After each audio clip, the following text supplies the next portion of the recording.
20 years now. So it's a really, really great trip, and I hope that this is something you guys will look into. So, Kaylee's dad made this map. Like he took all the cities that we went to and made a map, but this is how we went. Woo. But I'm gonna try. I put the PowerPoint in order, so. Yeah, we'll go. Well, here, really quick. We landed in Ennis, this little town. Or no, we did not land in Ennis. We landed in Shannon. And then we went to Ennis and spent the night. Then this is Sligo, so we just traveled north. We drove it. We had a bus, really cool bus driver named Con. The best. Con was awesome. And then we stayed a few nights in Sligo, not in Sligo, a little town outside of Sligo called Ross's Point, which you'll see.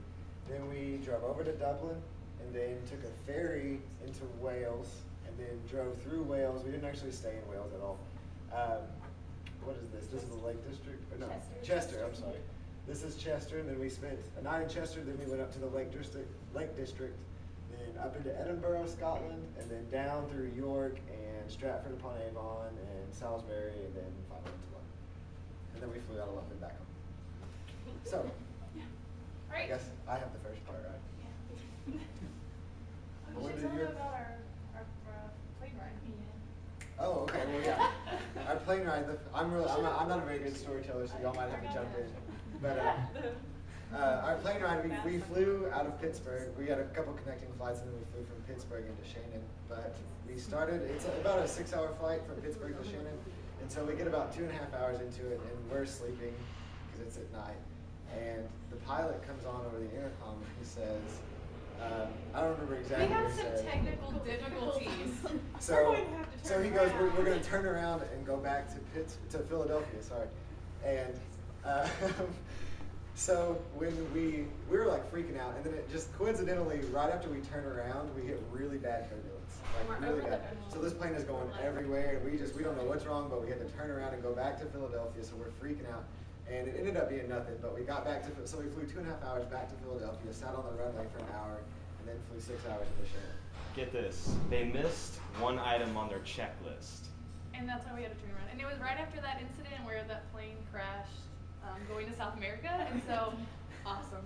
So yeah, we were freaking out though, but it all ended up. We had to wait like an extra half hour to an hour because they had to get another pilot because the one who was on there had been on there too long. Yeah, so a 6-hour plane ride turned into like a 12. Like normally flights aren't that bad, so don't be scared. Okay, so this is, y'all can, I may not know all these pictures offhand, but y'all can jump in. This is our first day. We landed in Shannon, drove to Ennis, and this is a place called, a castle called Bunratty Castle in Ennis. And this is just one of the towers with the Irish flag. I just put pictures of them we can like talk about or something. They're not necessarily like. Okay, well, Bunratty was this little castle that it was kind of it was an attraction modeling Irish life, I guess, back in the medieval times with castles and stuff like that. So they had old style houses and farm equipment and stuff like that, so that you could look at. And anything else you want to They had really big Irish stock. What are those called? Irish shepherd. They're giant. That's all I. What was giant? The stocks. They're like Irish stocks. Yeah. What I was impressed with was that in the main hall of this castle, they had this gigantic set of antlers from a stag. Apparently, stags grew to be ginormous about 15,000 years ago. They had found, apparently the people who built the castle had found the stag's antlers in a swamp somewhere. They had been preserved by the swamp water. So they just hung them up on their mantle. It was just like, yeah, we have these big stag antlers. I just remember the tiny doors because I took a picture with you next to one because it was like half your size. Yeah, back then people weren't very big. So the doors were like this tall. I feel like tiny. You had to crawl in the castle. All right, moving along. And, well, that's where we also had our first group picture. That was really and awkward. we didn't really know each other, Yeah. so we were like, how close should we stand? Where should we stand? It's a really awkward picture. It was really funny though. And that picture is actually, okay, just a little side note. There's, Becca made me 2 scrapbooks of the entire trip after we got back with all my pictures and stuff in them, so y'all are definitely totally free to look at those. That picture's in there. They're just sitting up here right in the front afterwards or whatever. You can check those out. Okay, so anyway, we then, about halfway up the coast of Ireland or somewhere around on the coast are these cliffs, and they're super famous because they're the highest cliffs. They're the highest cliffs of something. In Europe, Something like besides that. Right. Yeah. And so they're beautiful. And I mean, this is just one side. Like, if you're taking this picture, like you're facing the left side of the cliffs, and then they go all the way around, and then there's a whole other hook with a little castle on top. It's amazingly beautiful. Like the pictures don't do it justice. Yeah, and this day was like the first day that I really felt like I was in Ireland. Like the whole trip, Becca and I were like, we're gonna see a new version of green, like a green that we've never known before. And like when I got here, I was like, new green. This is so different. Just to give you an idea of how huge these things are, like there's a little thing jutting out at the top here at the very back. That right there, I can't remember, but I think it was actually a building. Like a tower or something. It was like some little tower that they built. And then they have these signs posted everywhere that say, please don't go beyond this point, because obviously it's, I mean, very dangerous. And so, of course, our group went past the signs.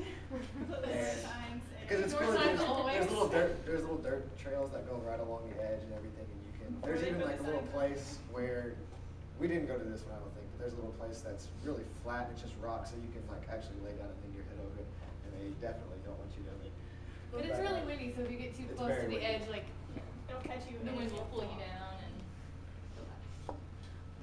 I just put this picture up there Yeah. randomly. You missed it? Wasn't that bird's name? I can't remember. I don't thought it remember the was story, something I don't- like that. Oh, well, 'cause it was there's a something- park ranger that works the cliffs of Moher that like just watches things and make sure that people aren't going beyond the signs and like standing on the edge and stuff. And he had found this crow that had just, I guess, had been left by its mom and raised it. So the whole time we're walking around, he just has this crow on his shoulder, and he would just like fly around, and it was really cool. But it's just like that's literally how close I was to it. It was very docile. Yes, everybody was standing around it taking pictures and stuff, so it was totally used to people. I didn't know about this one. Oh, It was there. it was there. Okay, y'all are gonna have to tell me this because I know this is the bird. It's like a really famous. there's me almost on. It's a famous geological site because it's completely. I don't remember exactly why it's so famous, but basically in the middle of Ireland, like totally green Ireland, there's this barren rock field. That's It's just where the glaciers Yeah. went through and carved their way into the rock. Do you have any pictures of the striations in the rock? But it was really cool because the water, I guess when the tide's coming in and out and through different things just over time, it's like really carved really weird things into these rocks. And since the entire area is all rock, it's just got a lot of really cool things. I don't know, it's kind of hard to explain. And they're like little Platforms jellyfish and and these little. Yeah, if you were watching your pockets and step, stuff. you'd land on the jellyfish because when the tide comes in and out, it leaves animals behind. This was cool because it's this is a grave. It's 3,000 years old. It's a grave from when like the original people of Ireland were alive. I don't remember. It's called the Witch's The Grave. witch grave, right? I didn't want to say if it was a witch's grave because that was it, but it's called the witch grave. It's like 3,000 years old, and they don't really know how they got this rock up there because these are just all the rocks really over there are like super flat. You just find a lot of these really flat rocks, and these are just two really skinny, not skinny, but they're skinnier flat rocks, and then there's this huge rock that's just perched up on top of them, and it's been there for 3,000 years. So they don't know how they got it up there. Didn't So- Con They tell had us to that they slide built dirt up? And then they pulled it. Yeah, and they pulled it up. Yeah. Could it be witchcraft? No, because the witch was buried in it. So. Oh, well, obviously I bet it. Where was this? I don't remember. Autograph exactly tree. where this was this at Cool Lake? Yeah, Cool part. Cool. Yeah, Oh, park. okay. Yeah, this is the park. That's the autograph. Some of Does you it say literature Lady people might have Gaga to on go. there? No.